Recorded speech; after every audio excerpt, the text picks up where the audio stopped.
Muito boa tarde a todos. Hoje, dia 12 de fevereiro de 2022, inicia mais um estudo da Revista Espírita.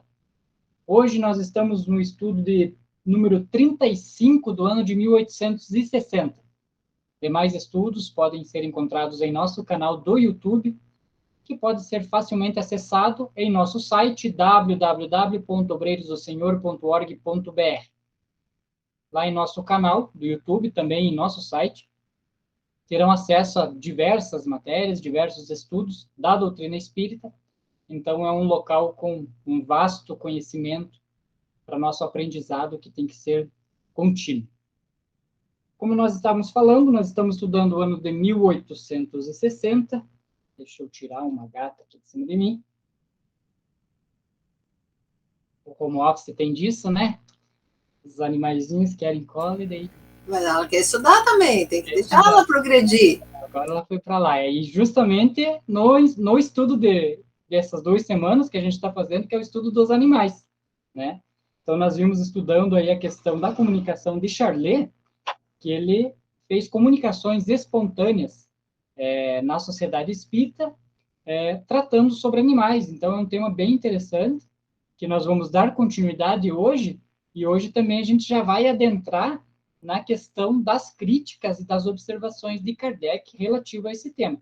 Então, foi bem interessante, já deu bastante discussão o tema na aula anterior, e agora a gente vai dar uma concluída no tema, nas comunicações, e aí entrar na parte que Kardec faz as suas observações, que eu, particularmente, acho até mais pertinente, às vezes, que as próprias comunicações, porque ele dá uma visão ali bem ampla, né, daquilo que, às vezes, a gente compreende de forma até errônea, né? Então, o tema é Os Animais, são dissertações espontâneas feitas pelo espírito Charlet em várias sessões da sociedade, e é a continuação do estudo da semana passada. Sônia, você poderia dar continuidade para nós? Posso sim. Então, boa tarde a todos. Então, essa é a 7ª comunicação do Espírito Charlet. Eu vos entretive durante algum tempo com o que vos havia prometido. Como disse no início, não falei do ponto de vista anatômico ou médico, mas unicamente da essência espiritual que existe nos animais. Terei ainda que vos falar de muitos outros pontos, que, sendo bem diferentes, não são menos úteis à doutrina. Permiti-me uma última recomendação, a de refletirdes um pouco sobre o que eu vos disse. Nem é extenso, nem pedante, e crede-me, nem por isso é menos útil. Possa o bom pastor um dia, quando dividir suas ovelhas, contar-vos entre os bons e excelentes animais que tiverem seguido melhor os seus preceitos. Perdoai esta imagem um pouco viva. Ainda uma vez, necessitais refletir no que vos digo. Aliás, continuarei a vos falar enquanto desejardes. Terei de vos dizer outra coisa da próxima vez, para definir meu pensamento sobre a inteligência dos animais. Todo vosso Charlet. Então, ele ali, não sei se eu entendi bem, mas ele parece que está se referindo aos humanos como se fôssemos animais ali, não é? Na página anterior ali. Então, eu já entendi diferente. Eu entendi que ele está pedindo ali, né, para que Deus, na hora de fazer aquela separação do joio e do trigo, considere também os animais, se fizeram coisas boas ou coisas ruins. Eu entendi assim, pelo menos, porque ele diz assim, ó, possa o bom pastor um dia, quando dividir suas ovelhas, contar... Não tem mais... Contar-vos. Contar vocês, humanos, né? Entre os bons e excelentes animais, porque nós, na verdade, biologicamente somos animais, né? Só que temos o espírito já no nível considerado humano, né? Um animal racional, como diz na ciência, né? Uhum. Então, 8ª comunicação. Tudo quanto vos posso dizer no momento, amigos, é que vejo com prazer a linha de conduta que seguis. Que a caridade, essa virtude das almas verdadeiramente francas e nobres, seja sempre vosso guia, pois é o sinal da verdadeira superioridade. Perseverar nesse caminho, que deve necessariamente conduzir-vos à verdade e à unidade, malgrado os esforços cuja força não suspeitais. Ali, só para comentar ainda a frase passada, então, quanto mais você progride, mais você tem acesso à verdade, né? A não ser que, né, então, se você não quer progredir moralmente, você acaba ficando envolto em mentiras, falácias, etc., né? Mas, então, você vê que o progresso espiritual leva à verdade, ou vice-versa, né? Você tem que buscar essa verdade, né? E leva também à unidade, porque, obviamente, a verdade sendo única, as pessoas vão se aproximando daquele mesmo tipo de comportamento, de visão de mundo, etc., né? Então, a gente sabe que os espíritos superiores, eles são muito mais parecidos uns com os outros, né? Porque todos são voltados ao bem e tal, eles têm, claro, características específicas individuais, né? Mas já vai tendendo muito mais para a unidade, porque todo o mal vai ficando para trás, né? Então, ali só existe coisas boas, né? Perfeito. E dá para a gente fazer uma analisada nessa última frase que a Sônia explanou, que ele fala assim, né, ó, que necessariamente, né, essa evolução nossa que vai nos conduzir à verdade, que a verdade nos conduz à unidade. Aí ele faz um parênteses ali, ó, malgrado os esforços cuja força não suspeitais. Ou seja, apesar de que forças ocultas e que estão no nosso meio querendo nos limitar a nossa evolução, que a gente nem imagina, né? Sim, que seriam forças tanto de encarnados como desencarnados, né? Principalmente desencarnados, né? Que não querem, isso o Kardec trata, né? Principalmente no livro dos médiuns, né? A respeito desses espíritos que eles não são evoluídos e eles querem que todos fiquem no nível deles, né? Porque eles têm inveja dos espíritos que são mais felizes do que eles, né? Porque sendo mais evoluídos, obviamente vão ser mais felizes, né? Esse também nós podemos fazer um paralelo aí na questão do livre-arbítrio, né? Reencarnatória. Quando você reencarna, quanto mais, moralmente falando, mais evoluído, mais liberdade de escolha você tem no seu livre-arbítrio. Então, essa questão, quando reencarna aqui, que alguns ficam limitados a seguir vamos dizer assim, muitas questões são impostas, né?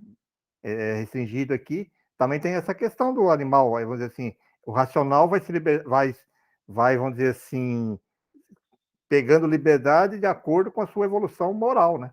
E por isso que precisa do intelectual também, porque você tem que moralmente saber, mas você saber por que daquilo, né? Ter consciência. Então, quanto mais, por isso tem que ser os dois, né? Intelectualmente e moralmente, porque daí você tem essa liberdade porque você aceita, você sabe que isso é verdade, né? Quando ele fala a verdade, tem que ter muito essa questão também. Você não vai cobrar a verdade de uma criança, né? Que não sabe ainda, vai querer que ela exija respostas. Então, a responsabilidade dela é menor também, né? Nessa questão. A questão dos animais é a mesma coisa, né? Porque quando, que nem isso que o Pereira falou, tem que ser o intelecto e a moral junta, porque quando você tem só o intelecto, muitas das coisas que se fazem são utilizadas para as coisas ruins, né? Por exemplo, vamos pegar, por exemplo, o conhecimento da pessoa que criou a bomba atômica, né? Então, é um conhecimento maravilhoso, né, dessa complementação dos elementos químicos, mas que foi totalmente utilizada. Tanto é que o próprio criador da bomba atômica, quando eles utilizaram ela para aquele fim, ele viu o resultado, ele se arrependeu de ter criado, né? Então é importante que a moral vá junto, porque daí a moral ele vai começar a conter esses excessos de que a inteligência está se sobrepondo. E é interessante também que a gente percebe, né, que pelo menos no nosso planeta, a parte intelectual evoluiu mais do que a moral, né? Talvez em outros planetas isso não aconteça, né? Mas aqui realmente aconteceu, né? As pessoas têm um nível intelectual já bem elevado, né? E a moral ainda está muito, muito abaixo, né? Então, até o Kardec comenta, não lembro em qual parte, que ele diz que, claro, isso é durante algum tempo, né? que para nós parece muito, assim, parece, né, são séculos, né, mas que para a espiritualidade isso não é muita coisa, né? Então, que à medida que você vai se instruindo pela intelectualidade, você acaba se elevando moralmente, porque não tem como você admitir certas coisas, né, que existem na natureza, se não for pela presença de Deus, né? Então, você acaba chegando naquele ponto, pela intelectualidade, né?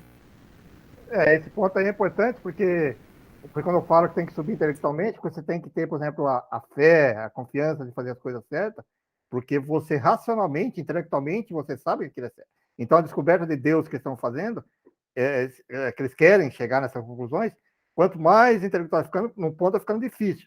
Mas depois vai chegando a conclusão. Óbvio que não tem como você fugir disso. Você tem que acreditar que existe algo a mais disso aí que foge ao controle, né?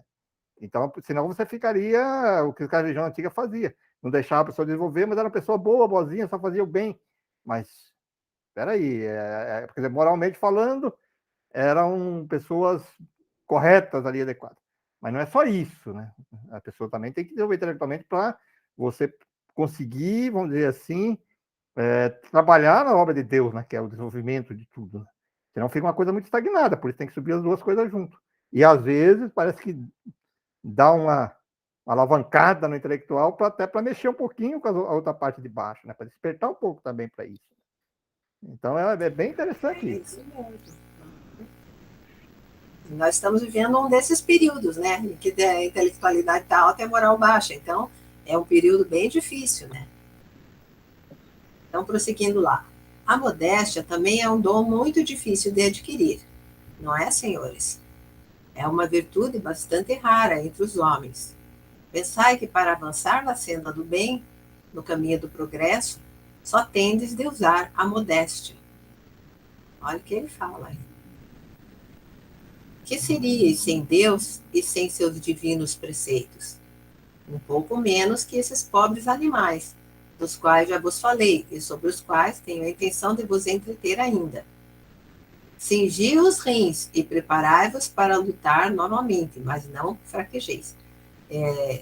Esse cingir os rins é porque acho que os guerreiros, né, sempre colocavam aqueles cintos, né, aqui um pouco abaixo da cintura, né, e apertavam. Proteger o abdômen. Hã? Para proteger o abdômen e tal, né, das guerras. E se preparavam para a luta, né. Pensai que não é contra Deus que lutais, como Jacó, mas contra o espírito do mal, que tudo invade e a vós próprios a cada instante. O que vos tenho a dizer seria muito longo para esta noite. Tenho a intenção de vos explicar a queda moral dos animais, após a queda moral do homem. Para concluir o que já vos disse sobre os animais, tomarei por título o primeiro homem feroz e o primeiro animal tornado feroz. Desconfiai dos espíritos maus. Não suspeitais de sua força, disse-vos há pouco. E embora esta última frase não tenha relação com a precedente, não é menos verdadeira e vem muito a propósito. Agora, refletir. Charlie. Aí o Kardec coloca uma observação. O espírito julgou por bem interromper naquele dia o assunto principal que vinha tratando, para fazer esse ditado incidental, motivado por uma circunstância particular de que se quis aproveitar. Mesmo assim, o publicamos por encerrar instruções muito úteis. Bom, depois vou esperar lá as críticas, porque aqui ele fala de queda do homem, queda dos animais, né? E aí ficou meio estranho, né? Parece dois seres da criação em patamares iguais, né? Como se fosse. Ficou estranho, mas estamos curiosos aí com a continuidade aí do Kardec. Você quer continuar, Sônia? Quer passar para o Pereira? Pode ser o Pereira. Teu áudio, Pereira? Deu agora? Agora sim, né? Então vamos fazer a comunicação nona, né? Quando foi criado o primeiro homem, tudo era harmonia em a natureza. A onipotência do Criador tinha posto em cada ser uma palavra de bondade, de generosidade e de amor. O homem era radioso. Os animais desejavam seu olhar celeste, e suas carícias eram as mesmas para eles e para sua celeste companheira. A vegetação era luxuriante. O sol dourava e iluminava toda a natureza, como o sol misterioso da alma, centelha de Deus. Iluminava interiormente a inteligência do homem. Numa palavra, todos os reinos da natureza apresentavam essa calma infinita, que parecia compreender Deus. Tudo parecia ter bastante inteligência para exaltar a onipotência do Criador. O céu sem nuvens era como o coração do homem, e a água límpida e azul tinha reflexos infinitos, como a alma do homem tinha o reflexo de Deus. Muito tempo depois, tudo pareceu mudar subitamente. A natureza oprimida exalou um longo suspiro e, pela primeira vez, a voz de Deus se fez ouvir. Terrível dia de desgraça, em que o homem, que até então não tinha ouvido senão a grande voz de Deus, que em tudo lhe dizia: Tu és imortal, ficou apavorado com estas terríveis palavras. Caim, por que mataste teu irmão? Logo tudo mudou. O sangue de Abel espalhou-se por toda a terra. As árvores mudaram de cor. A vegetação tão rica e tão colorida murchou. O céu tornou-se negro. Por que o animal se tornou feroz? O magnetismo todo-poderoso, invencível, que então tornou cada ser. A sede de sangue, o desejo de matança brilhavam em seus olhos. Outrora, tão suaves, e o animal tornou-se feroz como o homem. Já que o homem era rei da terra, não deveria ter dado exemplo? O animal seguiu seu exemplo, e desde então a morte pairou sobre a terra. Morte que se tornou hedionda, em vez de uma transformação suave e espiritual. O corpo do homem deveria dispersar-se no ar, como o corpo do Cristo, e dispersou-se na terra. Nessa terra regada pelo sangue de Abel. E o homem trabalhou, e o animal trabalhou. Já lê. Meu, Não, isso aí Velho Testamento, né? ele viajou na maionese, como se diz, né? Na verdade, ele se empolgou ali. Velho Testamento puro, né? Parece que pegou lá.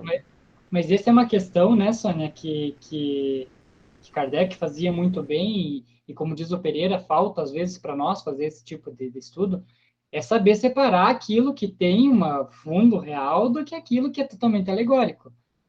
Não vamos jogar também toda a comunicação dele no lixo por causa de alguns deslizes que ele deu, mas vamos aproveitar aquilo que está bom. Obviamente, aqui ficou bem alegórico, né? E totalmente sem noção de um animal que era totalmente bom se tornar feroz. Né? É o instinto, como a gente comentou da última vez. Tanto é que se você, quando os leões lá, eles estão totalmente alimentados, né, saciados, o cervo passa do lado dele, ele não ataca. Então não é que ele é feroz, ele faz aquilo por instinto, né? Então, mais a comunicação em si, a gente tem que analisar os pontos que são interessantes, que acho que é o que o Kardec vai fazer, e nós temos que fazer isso também nas reuniões mediúnicas, né? Porque nem todas as comunicações que vêm são 100%, né? E essa parte, como você falou, Lelo, ele se baseou no Velho Testamento, que a gente sabe que é muito simbólico, né? E que uma das interpretações é que essa questão de que o homem vivia no paraíso, em que tudo era bom, na verdade, tem uma correlação com o planeta onde esses espíritos que depois foram banidos aqui para a Terra, eles viviam, já era um mundo que estava em fase de regeneração, e esses que foram banidos, foram aqueles que não queriam se voltar para o bem, né? Eles estavam sempre tramando contra o bem. Então, eles foram banidos para que aqueles continuassem no caminho do bem, né? Não fossem atrapalhados. Então, tanto que há sempre esse saudosismo, né? Daqueles que foram banidos, um saudosismo de que teriam que voltar para a Terra Prometida, né? Essa coisa toda, né? Então, eu pessoalmente assim acredito que essa é uma interpretação bem interessante, né? Talvez seja isso, não sei se vocês concordam, né? Então não dá para dizer que isso aconteceu na Terra, isso aconteceu com os espíritos no outro orbe, né? E aí eles foram banidos do paraíso que era aquele mundo lá. Imagine, o nosso mundo também vai nessa direção, né? Então alguns espíritos não vão querer se melhorar, né? Talvez grande parte siga no caminho do bem, né?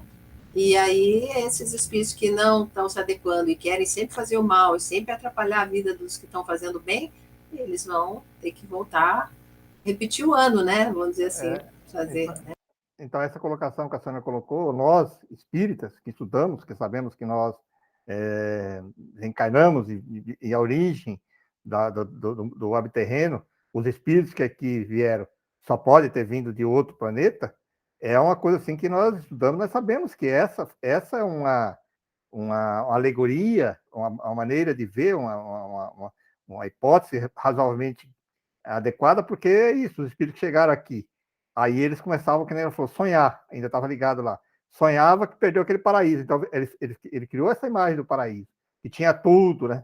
Ali era tudo servido, que vivia em comunhão com os animais, com as plantas, aí de repente, aqui no mundo terreno, você vamos dizer assim, confrontado com tudo os lances da natureza, e você acaba, vamos dizer assim, caindo, né? Por isso que ele fala de queda, caindo, que você volta da origem dele, que ele ainda não é evoluído. Então ele aceita o mal, por isso que ele fala do Caim, né? Quando matou o outro. Aí fala, puta, parece que aí ele volta aquela essência dele, aí ele fica pensando, puxa, eu morava no paraíso, tinha tudo, né? E agora eu tenho que enfrentar todas essas dificuldades aqui. E também nós que estudamos sabemos que hoje até a própria geologia, que o mundo não foi criado por Adão e Eva, né? Foi dois seres. Isso também é outra. Essa questão do barro é a mesma questão. Com o espírito, o germe do espírito veio preparado, caiu aqui e ele eclodiu no momento certo, onde que daria para ter a vida terrena aqui, né? E quando É tudo simbólico, né? Porque criado do barro significa assim, do material terreno aqui, né? Porque o nosso corpo físico é feito das mesmas substâncias que qualquer outra matéria bruta aqui, né? Então, tudo tem um simbolismo, né? E o sopro de Deus é a parte espiritual que a gente recebeu, né? O corpo, né? Para ter a vida espiritual e etc. Né? Então, tudo tem um simbolismo, não dá para levar o pé da letra, né? Perfeito. E agora, o momento aguardado por todos, né? Vamos para as considerações de Kardec sobre esse texto. Texto bem interessante, né? Deu bastante discussão. E agora Kardec vem tecendo aí esse seu exame crítico das dissertações de Charlet sobre os animais. Você pode continuar para nós, Pereira? Posso sim, posso continuar um pouco, sim.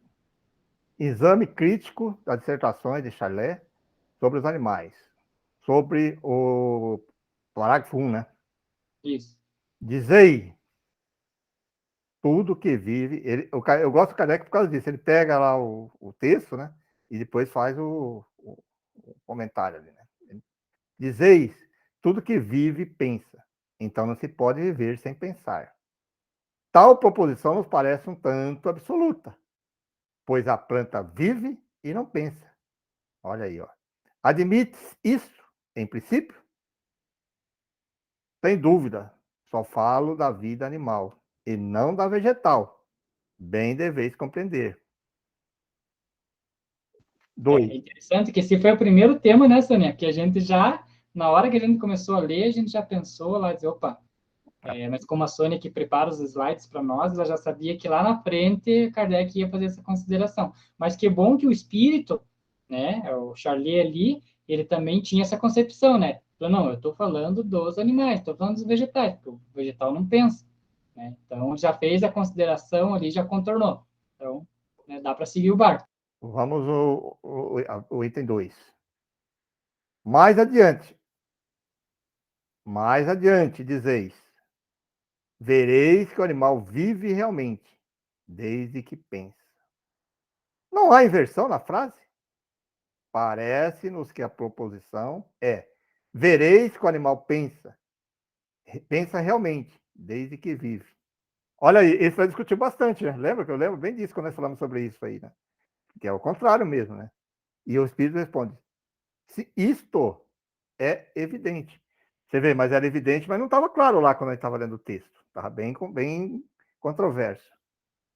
Então, Pereira, aí também a gente tem que abrir uma defesa junto ao espírito, porque a gente sabe que existe influência do médium ali também na hora de escrever, né? Vai que houve, né, também uma troca de posição, então, né?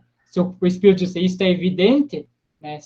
Porque a gente sabe que ele capta pelos pensamentos e vai colocando ali na folha, né? Vai que pode ter acontecido isso também, né? Existe uma frase que hoje está bastante comum, que o importante não é o que eu digo, mas o que você entende, né? Então, às vezes a pessoa está dizendo uma coisa que mas e o outro vai entender daquela maneira, né? Então, também tem muito essa questão, né? Por isso que o Kardec demonstrou isso, que não estava entendendo daquela maneira ali, né? Bem bacana. Sobre o parágrafo 2º. Lembrais o desenho que foi feito dos animais de Júpiter? De Júpiter. Aí tem um exemplo dos desenhos que está ali, né? Que o Lero colocou ali. Então, Que deixa eu até fazer aqui umas circulações aqui do desenho para a gente ver. Então, aqui a gente vê que é um animal alado, né? Ele fez que parece ter um corpo de ser humano, né? E aí tem asas. Aí aqui tem uma imagenzinha, tem uma imagem parece que tem. Parece que tem asa, meio barrigudinho, né? E tem uns pezinhos que não é muito de ave, né? um pezinho de cabra, né? Uma coisa assim. E tem uma imagem dele que ele fica melhor, mas esse aqui parece aqueles personagens do Fauno, sabe? Aqueles filmes que tem aqueles Fauno, que são meio cabrito, meio humano, um chifrinho. Esse aqui, se eu não me engano, parece um deles. Os trepadinhos aqui parecem uns macacos, né? Os que ficam aqui penduradinhos. Então, é bem legal essa imagem aqui. A gente fez um estudo, foi em 58, né, que Kardec falou, e a gente se deteve um tempão nesses desenhos, né, Pereira?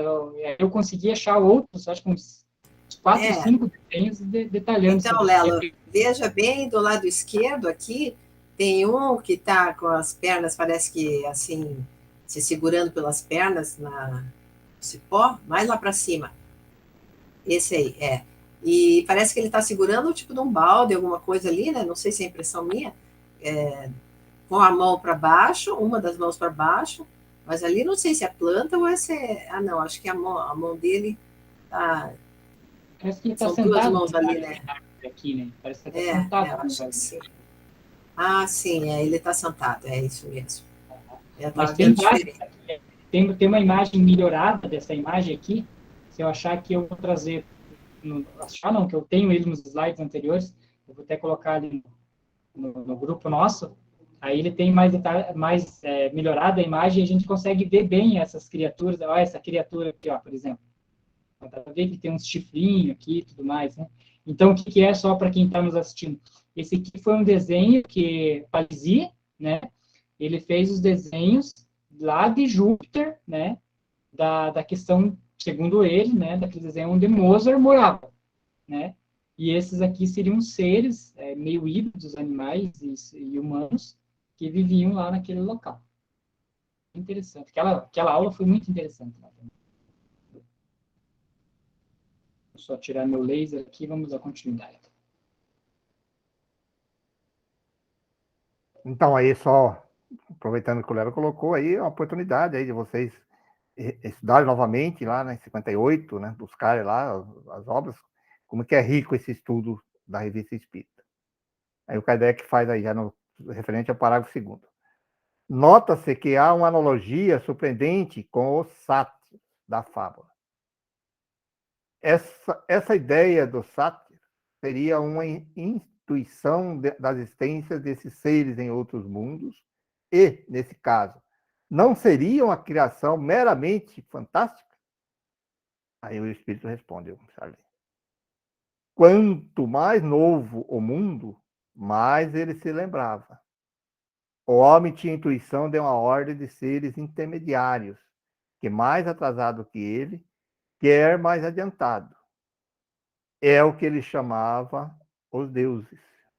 Essa resposta, nós discutimos isso também. Se você está no mundo primitivo, você está, nas primeiras fases, você está bem próximo, né?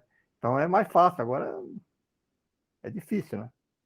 E é interessante, né, essa questão, né, é o que eles chamavam os deuses, né? Até a questão desses animais híbridos que a gente tem aí na mitologia, né, grega, lá, os centauros, minotauros e tudo mais, né? Então, enquanto animal completo via um ser híbrido, poderia até achar que era Deus também, alguma coisa assim. Então, às vezes a gente nota que essas mitologias, ela meio que tem um fundo, né? Meio que não é totalmente, como diz ali, fantástico, né? Então, às vezes, se a gente começa a analisar, que nem a luz da doutrina espírita e essas comunicações, você começa a ter uma visão diferente daquele questão do Olimpo lá, que os gregos sempre falavam, né? Vai que existiu, talvez não nesse planeta nosso, mas em outro planeta, essas questões desses híbridos, né? Olha a pergunta que o Kardec faz em seguida. Então, admite que as divindades mitológicas não eram senão o que chamamos espíritos? Sim, é isso que eu estou falando, né? Mas mitológico, que é o espírito, só que eles pensavam assim, né? Kardec colocando agora, foi-nos dito que em Júpiter é possível o entendimento pela simples transmissão do pensamento. Quando os habitantes desse planeta se dirigem aos animais, que são seus serviçais e operários, recorrem a uma linguagem.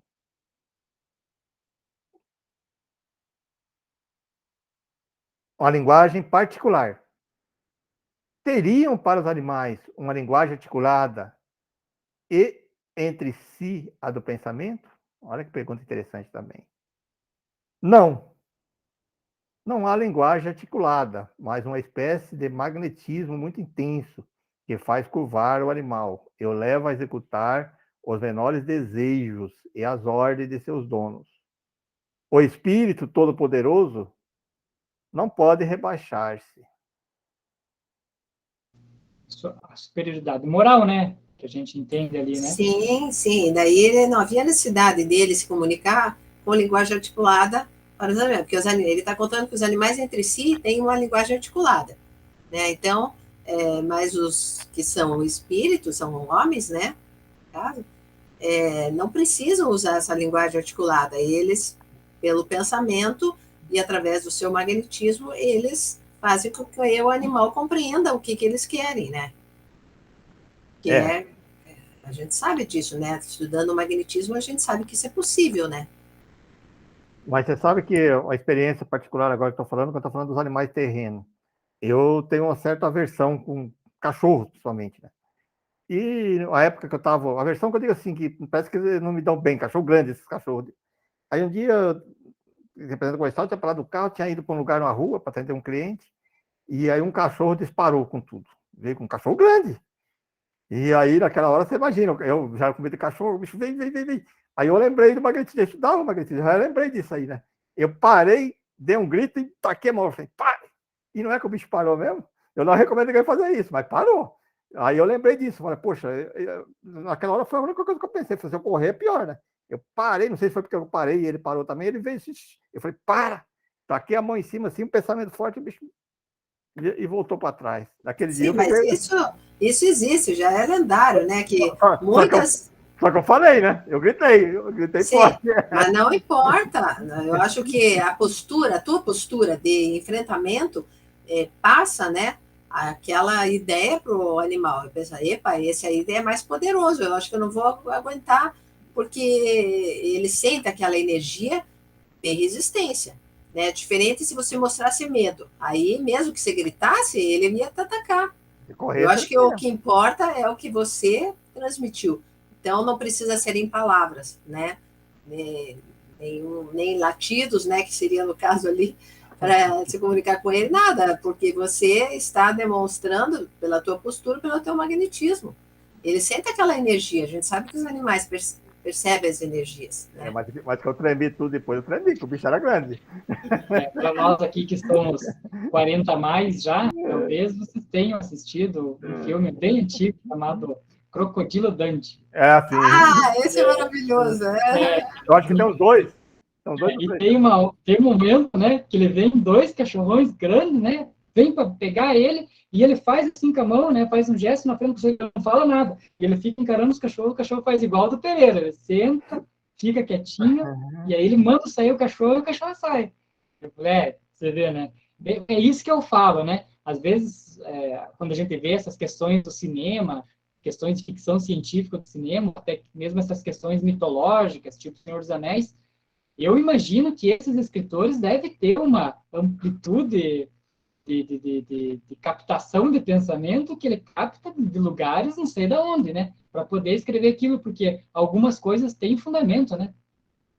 Sim, a gente sabe, inclusive, que a gente sai do corpo, né, durante a noite, e você pode ir para outros locais, né, eventualmente você pode fazer um tour, né, por um mundo um pouquinho mais elevado que o teu, se você tiver, justamente até, talvez a espiritualidade permita, que é para trazer algumas informações, né, tanto que você vê, a gente tem lá pessoas que escreveram assim, a mais assim que eu acho chamativa é o Dante Alighieri, né, que escreveu aquele, claro que ele transcreveu na forma que ele compreendia como encarnado, né, mas que foi lá no plano espiritual, viu uma série de coisas, viu locais bons, locais ruins, né, e tudo em desdobramento ele fez isso, né, e trouxe as informações.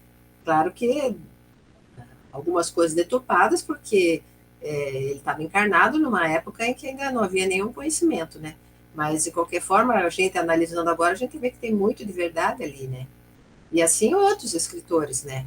Então, eu penso que os escritores, eles são beneficiados com isso, porque eles precisam trazer informação, né? O SciTech lá foi escrito assim. O Avatar, né? O filme do Avatar, James Cameron, né? Ele tem uma entrevista dele na internet que ele fala, né? Que ele foi escrevendo conforme ele tinha tendo sonhos lá do lugar que ele ia, né? Do que ele via, né? Então, nitidamente, desdobramento. Psicografia cinematográfica, né? Não deixa de ser, né? Não, na verdade é anímico, né? Você tem que é anímico. Ele é levado, ele vê, e aí quando ele volta, aí ele registra. Ele se lembra, claro que eles fazem ele se lembrar, né? E aí ele coloca no papel. É o 6, né? Isso. Entre nós, os animais têm, evidentemente, uma linguagem, pois se compreende, embora muito limitada. Os de Júpiter têm uma linguagem mais precisa, mais positiva que os nossos? Numa palavra, uma linguagem articulada? A resposta deles, sim. Sétimo, os habitantes de Júpiter compreendem melhor que nós a linguagem dos animais? Vem, a resposta, né? Vem através deles e os compreendem perfeitamente. Oitavo, se examinarmos a série dos seres vivos, encontraremos uma cadeia interrupta, desde a madrepérola, um gênero de corais, né? Duros, né? A própria planta, até o animal mais inteligente.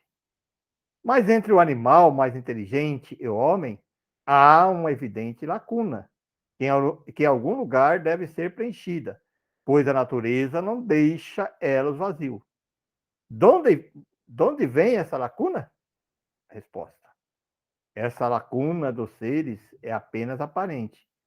Não existe na realidade. Ela provém de raças desaparecidas. Olha aí, quem deu essa resposta foi São Luís, hein? São Luís que deu essa resposta aqui. Tal lacuna pode existir na Terra.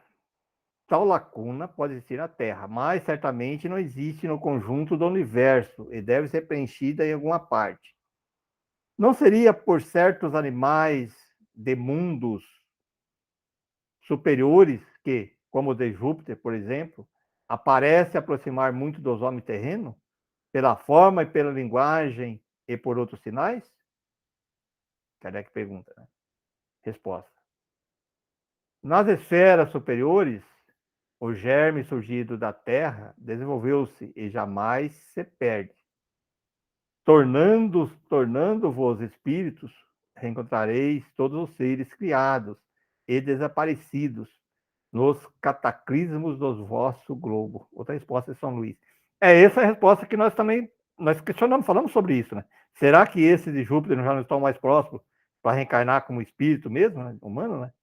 Então, o São Luís vem dando essas respostas aí, né? Vamos ver o que o Kardec faz a observação. É porque é engraçado, né, Pereira, essa questão aí desses animais híbridos, porque não é um ou outro, são vários, né? Então tem ali a questão ali, que nem ele falou ali do sátiro, tem até na mitologia brasileira, né? Como que é o nome daquele que tem as perninhas para trás lá e parece um... Curupira. Curupira, as sereias, né? Que também são metade mulher, metade... Então, é incrível a diversidade que tem, né, de animais meio homem. Então, aí também a gente já consegue traçar um paralelo naquela questão de dizer assim, mas então quer dizer que o golfinho, que tem um nível de inteligência entre os animais muito avançado, ele é o final da cadeia e depois do golfinho já vem um animal, um ser humano, né? Então, aí a gente vê que, se for para a gente levar para essa linhagem dos espíritos híbridos aí, dessas criações híbridas de humano com animal, vê que não, porque tem um parte humano, parte peixe, parte humano, parte bode, parte humano, parte macaco, parte humano, parte águia, né? Então, são várias partes, então não quer dizer que um animal é sobrepondo ao outro, né? Então, um animal não quer dizer que ele está no final da cadeia de evolução e outro está no início também, né? Mas a gente não sabe, porque, na verdade, aquilo lá é uma forma, né? É só forma, a gente não sabe o princípio espiritual.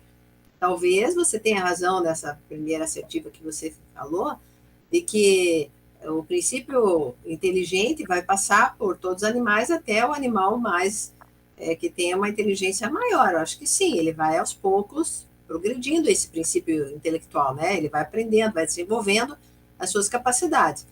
Aí, a hora que ele chega no nível, né? Não sei se seria daí do cachorro, do golfinho, aí não sei, né? Que daí ele já aprendeu tudo que ele precisava entre aqui as possibilidades da Terra aqui como animal. Aí eu penso que esse princípio inteligente é levado para um outro orbe e vai reencarnar em algum dos animais lá, não importa qual forma externa. O interessa é que ele já está no nível de poder reencarnar naquele orbe e seguir a sua evolução para um dia ele poder ser, digamos, alçado ao nível de humano, né? De espírito humano, né? Espírito propriamente dito, né? Eu também acredito nisso. Ele vai para um orbe mais adequado, né? No caso que for de Júpiter ali, então, que aqui no mundo terreno ainda não tem, né? Então, e o espírito, quando vai sair de lá, ele não vai reencarnar aqui na Terra, ele vai reencarnar também num outro orbe que tenha condição mais adequada. Mais primitivo ainda, que o nosso não é o mais primitivo. Né? Que é bem próximo ao humano, né? Próximo ao animal mesmo, né? Então, a Terra já foi isso, mas não é, né? Então, eu estava pensando, não sei se vocês vão concordar, que veja como eles, na espiritualidade, Deus pensa nos mínimos detalhes, né? Se aqui houvesse esses animais que há em Júpiter, eles seriam todos maltratados, né? Eles seriam escravizados, abusados e quantas coisas ruins, né? Eles, coitados, iam sofrer coisas que nem haveria necessidade de sofrer, né? Já com uma evolução intelectual maior, né? Embora não tivessem a moral, mas já iam, aquilo, né? Podia até, talvez, criar, digamos assim, feridas nesse princípio inteligente, né? que pudesse alterar até a evolução deles, né? Não sei. Mas, com certeza, né? Se eles existissem aqui nesse planeta, eles estariam sendo terrivelmente abusados, né? Porque aqui o homem abusa do próprio ser humano, imagine de um animal assim que pudesse fazer todos os serviços, né? E, além de tudo, nós íamos ficar muito comodistas, porque íamos passar a delegar tudo para eles, e aí a gente não ia evoluir em certas coisas que nós ainda precisamos, né? Da parte manual, etc., para desenvolver. Então, eu vejo como tudo é tão perfeito, né? Sim, a justiça divina não tem como, né? Então vamos ver a observação de Kardec. Desde que essas raças intermediárias existiram na Terra e dela desapareceram, justifica-se o que disse Chalet pouco atrás, que quando mais novo o mundo, mais ele se lembrava. Se essas raças só tivessem existido no mundo superiores, o homem da Terra, menos adiantado, não lhes poderia guardar a lembrança. Aí faz um outro sobre o parágrafo 3º, pergunta 10, questão 10. Então, eu queria só ver alguma coisa aqui. Então, o que eu entendi dessa observação do Kardec é que, antigamente, quando nós éramos mais primitivos, esses seres, esses animais mais evoluídos, eles existiam aqui na Terra, né? E eu acho porque a gente era primitivo ainda, não éramos talvez muito simples, não tínhamos tanta maldade, né, para sacrificar esses animais. A hora que a gente evoluiu mais, começou a querer impor a nossa vontade sobre os outros, aí essa raça desapareceu e foi reencarnar em outro lugar, né? Então, vamos pensar assim, para a povoação de um orbe, do mundo, tem que existir uma raça primitiva. Então, eles tinham que ter lá já reencarnado lá os seres nessas condições, para que simplesmente com certas questões, mudanças, vamos dizer assim, genéticas, conseguisse reencarnar, fazer essa mudança mental para naquele próprio corpo que existia lá. Quer dizer, é que você melhorasse aquele corpo para chegar naquele, se tornar um espírito humano. Então, por isso que talvez esse convívio junto. Entende o raciocínio? Então, já está quase no ponto. Ele vai vivendo no meio junto, o outro está junto, e aí uma mudança genética. É que nem o homem sapiens, que vinha no mundo terreno, é o mesmo espírito que estava aqui, mas existia o germe no corpo humano, né? E aí nós estudando algumas obras, aí fala sobre isso, há algumas alterações genéticas, e aí vai transformando aquele corpo físico, para chegar no corpo nosso hoje, que não é o mesmo, de 2 milhões de anos, 1 milhão de anos atrás. O homem de Neandertal, todos aqueles... É a mesma parte genética que vem vindo. Já existia o germe humano, ser humano lá, mas era bem rudimentar, mas só que conforme vai evoluindo intelectualmente, aí acho que existe esse trabalho espiritual, né? Aí entra aqueles pessoal que estudam o alienígena do passado, fala que mas é nada mais do que isso. Essa interferência genética, né? Até eu estava conversando com o Daniel sobre isso, essa interferência genética que vai modificando para que vai se tornando cada vez mais sutil o homem.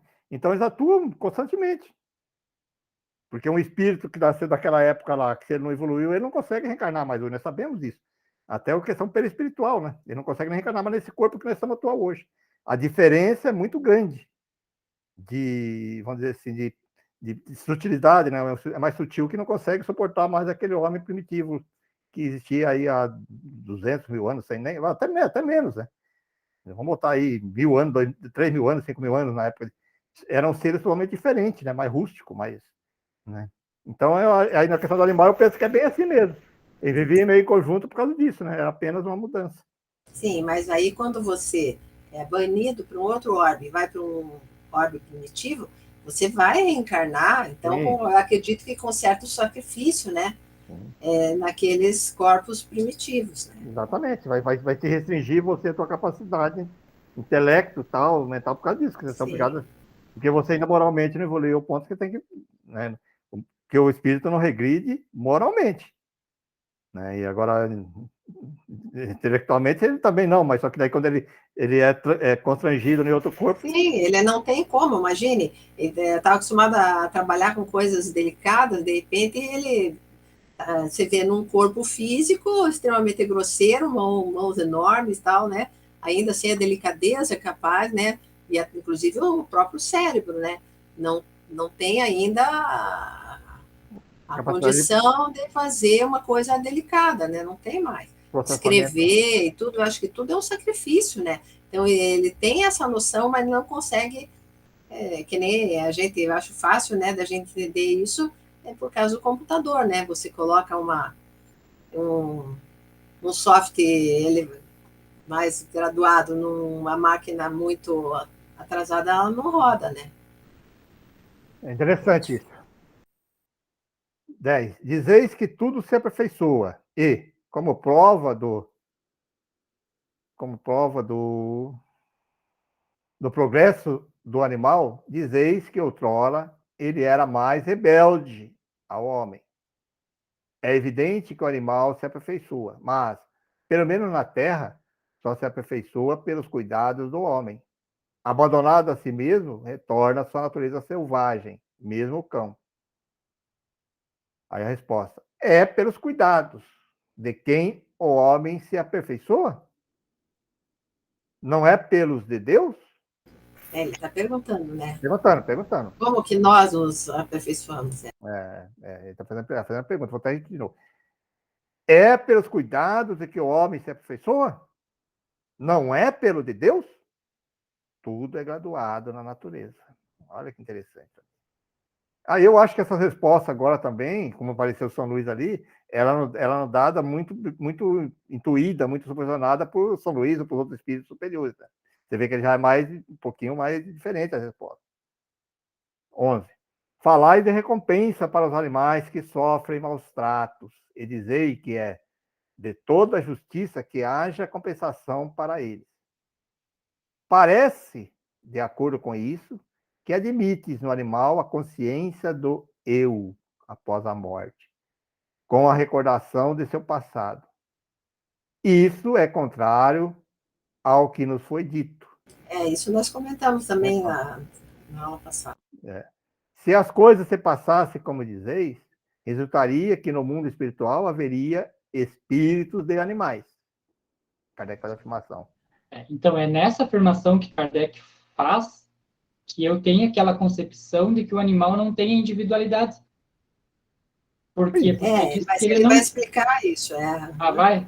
Porque ele diz que eu não tenho a consciência do eu, né? A recordação do passado. Se ele não tem recordação do passado, ele não tem a individualidade de si mesmo, de lembrar e de querer progredir. Mas vamos ver, então.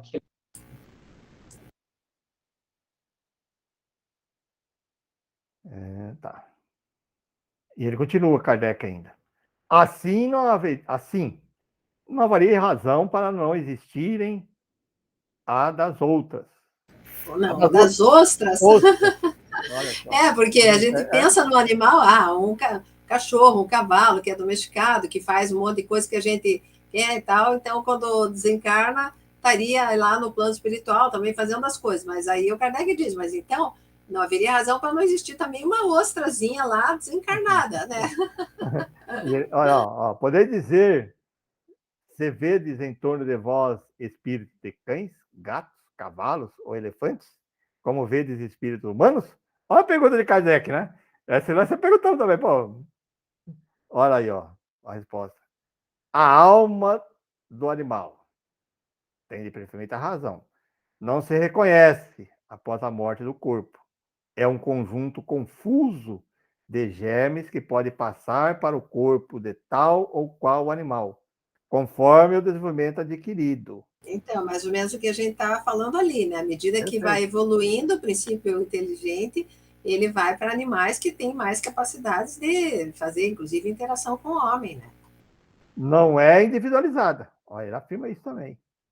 Direis, todavia, que em certos animais, entre muitos mesmos, há individualidade. Quer dizer, que ele admite que alguns existem. Alguns, eu acho que são aqueles na fase mais final, né? Exatamente. Interessante essa afirmativa que vem bem nessa linha, né? De que o Kardec coloca... Ele é uma pergunta que, principalmente dessas pessoas que gostam muito de animais, que tempo vai desenvolvendo, eles perguntam pra gente, mas e o meu gatinho, será que o meu gatinho vai virar humano e tal? Eu falei, que vai, mas que vai ser daqui para lá, já não temos a certeza, né?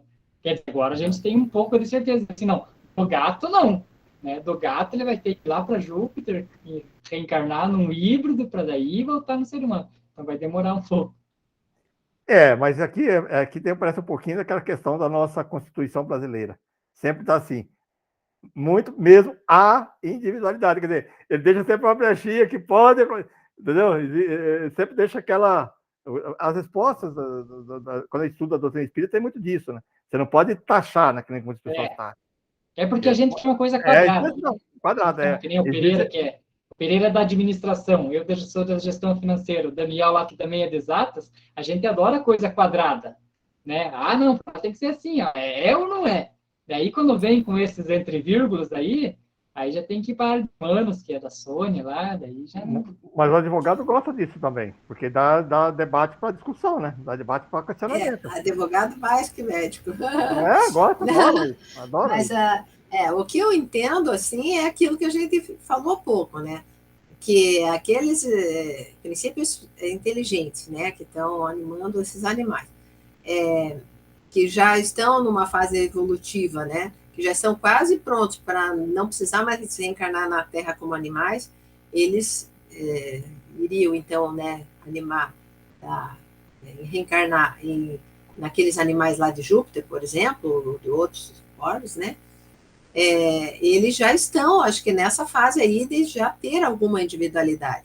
E como o Kardec comenta também, não sei se já para trás ou para frente ali, vai comentar que esse convívio com o humano também ajuda muito esse progresso, né? Então eu penso que esses animais domésticos, né, principalmente o cão, né, porque o gato ele é meio independente, a gente vê que ele não é assim, não costuma fazer aquilo que você pede e tal, ele é meio na dele, né? Eu acho que o cão, nesse aspecto, ele é mais evoluído, né?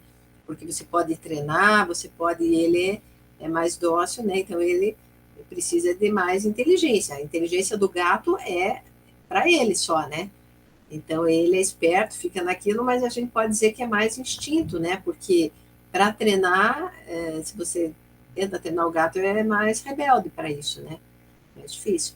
Então eu penso que o cão, já pelo convívio do ser humano, talvez várias reencarnações como animal doméstico, assim, como o cão, etc., ele vai chegar uma hora que ele está individualizado, porque a gente realmente, quem tem um animalzinho em casa sabe que eles, nossa, são muito inteligentes. Videozinhos que passam na internet, expressões dos animais, assim, que você vê que ele entendeu aquilo, né? Ou que ele faz certas coisas que você pensa, meu Deus, isso não pode ser instinto só. É uma inteligência e eu acho que ele já está praticamente individualizado. Então, esse princípio inteligente, ele provavelmente é um desses que ele diz ali, ó, certos animais, né?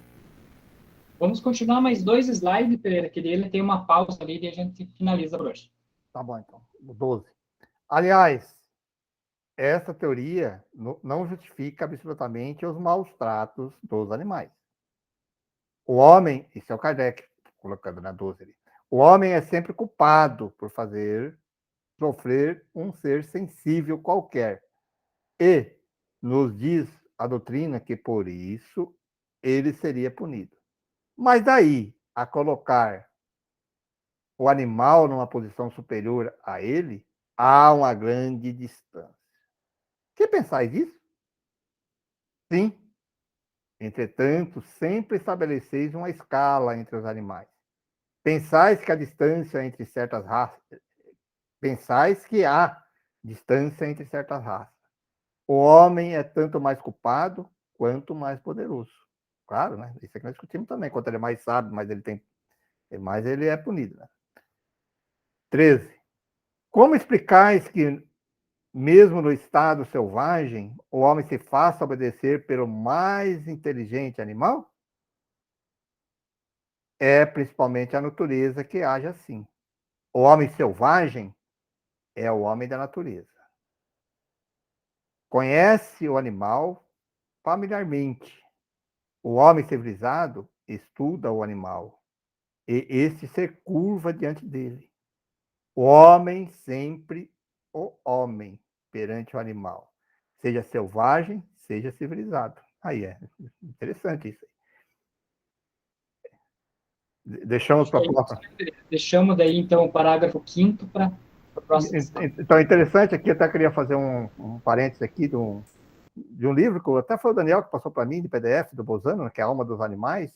Eu não li tudo, mas li uma primeira parte. Eu achei bem interessante que o Bozano, que foi acho que em 1900 e pouco que ele escreveu aquele livro, né, ali, e ele vai numa linha assim que ele não dá resposta definitiva nenhuma, mas ele coloca as coisas, ele coloca o ponto de vista dele, e aí ele vai colocando algumas teorias. E interessante que ali ele chegou numa questão aí que o Kardec não colocou. Vocês falaram do cachorro, né? Ele fala sempre dos cachorros. Você viu lá do sonho dos cachorros? No livro, naquelas, ali que ele chegou na questão interessante. Primeiro ele faz a primeira parte dos animais que aparecia, né? Aí ele entra no questionamento da ideoplastia, que para mim responde muitas coisas mesmo a ideoplastia, né? De você criar, porque nós sabemos que, estudando o livro dos médios, do mundo invisível ali, o laboratório do mundo invisível, que o próprio perispírito você pode mudar ele, de animal, fazer o que você quiser, ou fazer com outro se molde, né? Que você pode conseguir. Até aí tudo bem, você consegue fazer essa imagem aparecer ali. Agora, aí é quando ele coloca a questão ali das premonições, né? Dos sonhos, ali complicou um pouquinho. Por isso que eu achei interessante o conceito dele, do Bozano. E daí o cara pensava ali, estava dormindo, sonha que o animal, né? Tem um caso de uma égua também, né? Eu falei que só do cachorro, mas teve uma de uma égua também, de um animal. Mas a maioria é de cachorro. Que o cachorro dele tinha sido assassinado, tinha morrido e tal, assim. Sonhando. E aí ele acorda no outro dia, vai atrás, quando vê, aconteceu isso mesmo. Num lugar totalmente ermo, sem ninguém conhecer, tudo o cachorro colocou. Aí ele faz esse questionamento. Poxa, mas aí a ideoplastia não entra. Porque ninguém sabia, né? E quem que se comunicou com ele? Que aquele animal ia... Mas eu não entendo, assim, que fosse a alma do animal, que você está achando que a alma do animal foi avisar? Não, eu não estou dizendo. Eu estou dizendo, essa hipótese. Bozano está colocando isso, ele coloca todas as hipóteses. Sim, e aí entendi. ele coloca assim, o que fez isso? O que fez naquele momento? Aí ele coloca assim o questionamento, será que naquele momento aquele animal, por conhecer a pessoa que tratava ele, não pensou naquele dono daquele lá e a pessoa sensitiva captou aquilo no sonho? Mas eu acho que não precisa isso, porque nós, como espíritos, quando saímos do corpo, você tem percepções e você capta. Sim, mas... Não precisa ser o animal. Olha, lê o livro... Não, veja, mas quem? Veja bem, mas aconteceu naquele momento. Aí tem um questionamento exatamente como você falou. Aí você tá, mas quando ele teve esse jeito, ele captou vários animais morrendo e colocando, porque ele captou só aquele. Porque ele tem uma ligação até magnética com o animal. Ele tem. Não, eu acho que aí não precisa. Leia o livro. Ele não afirma nada. Mas ele coloca algumas coisas que ele vai colocando ali, que eu achei bem interessante o raciocínio dele. Sim, eu entendi o que você quer dizer, mas eu penso que não há necessidade de a alma do animal, o princípio inteligente do animal, ir avisar o dono. Eu penso, pode até avisar, não sei, não estou entrando nesse mérito. Eu não estou discutindo essa parte, só estou dizendo que a gente, quando sai do corpo, a gente... porque às vezes você sonha com pessoas, ou quem tem essa capacidade de premonição, a gente vê, por exemplo, citado no livro Diversidade do Carisma, lá que a Regina tem essas capacidades de ser lembrada do que ela faz quando está fora do corpo, que às vezes pessoas que ela não vê há muito tempo, mas aí ela acorda e lembra que ela sonhou que a pessoa estava doente, e de repente ela é avisada que a pessoa está doente. Então, mas ela, às vezes não, mas qual que é o princípio dessas premonições aí, quando a pessoa está morrendo, nós humanos? Uma pessoa está passando por dificuldade, pensa naquela outra pessoa, automaticamente aquela pessoa fala, puxa, está acontecendo alguma coisa com fulano e ciclano. Não é assim que normalmente acontece? O outro lado lá está indo numa dificuldade muito grande, pensa, aí outra pessoa ou sonha ou coloca que aquela pessoa está... Mas eu penso que não é obrigatório isso. Porque você, como espírito, você talvez se encontre com, né, você não sabe a amplitude de percepções quando você está fora do corpo. E aí você pode perceber certas coisas. Então, você tem um animalzinho, ele saiu da casa de noite e foi atropelado lá na rua. Na hora que você está saindo do corpo, você vê aquilo. Mesmo que ninguém te mande. Você está vendo, você tem uma amplitude e vê aquela situação. Eu estou colocando esse ponto, porque nem sempre é necessário, você é preciso para isso que o outro pense. Nem sempre. Eu estou colocando isso porque ele coloca todas as argumentações das outras pessoas que pensam assim que nós estamos falando, e depois ele vai deixando ali e deixa sempre esse questionamento. Fala, puxa, é uma coisa diferente do que nós estamos falando da aparição do animal, né? Apareceu um animal lá, está andando na rua, aparece lá. Isso pode ser idioplastia, explicado pela idioplastia que ele coloca lá, né? E aí você pode criar a imagem, o espírito pode criar aquela imagem, várias outras questões ali para aquela aparição ali, né? Agora, quando ele começou a colocar as questões das premonições, é aí que ele começa a questionar, né? Questionar essas questões. Olha, ele dá um debate bem interessante, né? Para nós estudarmos. Aquele que tiver condições, leia o livro, tem em PDF, você vai achar em PDF. Eu não li todo ele, não. Eu comecei a ler a primeira parte e achei bem interessante a lógica do raciocínio dele também, que eu acho que vale a pena a gente estudar um pouquinho, né? Para a gente colocar. Partimos para o encerramento, então? Então, aí, olha aí, amigos, tantas coisas que nós temos que estudar, né? Ver a opinião de outras pessoas, analisar, que nem o Kardec estava fazendo ali agora, ele fazendo a pergunta e respondendo, ou, tirando aquelas dúvidas, né? E é isso que nós temos que fazer mesmo, né? Porque muitas vezes a gente começa ouvindo alguém falar sobre o tema e já aceita a resposta pronta porque nos satisfaz melhor ou não, né? Então nós temos que buscar esses outros argumentos, vamos dizer assim, né? Foi bem no começo da frase que o autor colocou lá, inclusive, buscar a verdade, né? O que é a verdade? A verdade é isso, esse confronto de várias linhas, e conforme nós vamos buscando, parece que até os amigos espirituais vão nos intuindo a encontro cada vez mais em outras respostas, até que, se for nos permitido, nós chegamos numa verdade, pelo menos satisfatória para nós no momento, né?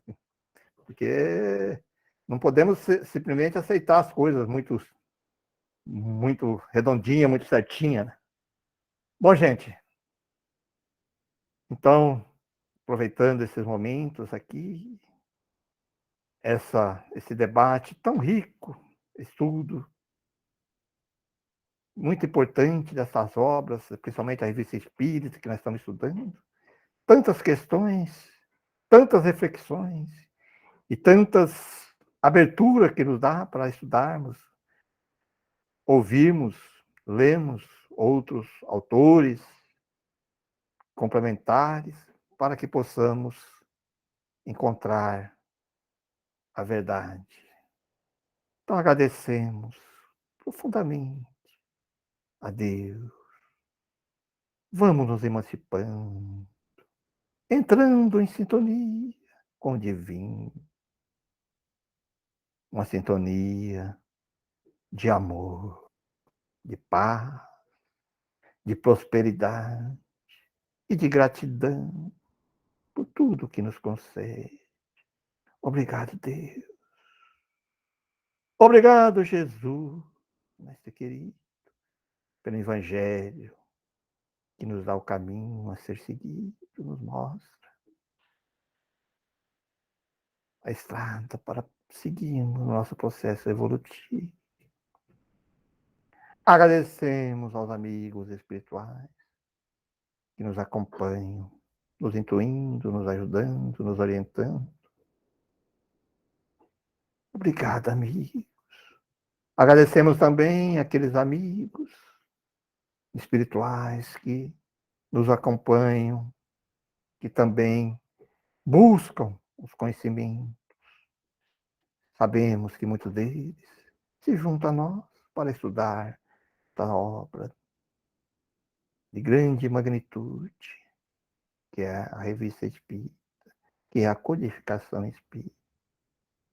Queridos amigos espirituais, Jesus, mestre querido, nós Então, dentro desta sintonia divina de amor, vamos irradiando paz, harmonia e equilíbrio a todos que sofrem no orbe terreno, principalmente aqueles mais próximos de nós e aqueles que ainda persistem no mal. Esses são os mais necessitados. Que uma pequena centelha de luz divina possa alcançar o coração desses irmãos e eles despertarem para uma realidade diferente. Assim nos despedimos, com muito amor. Que assim seja.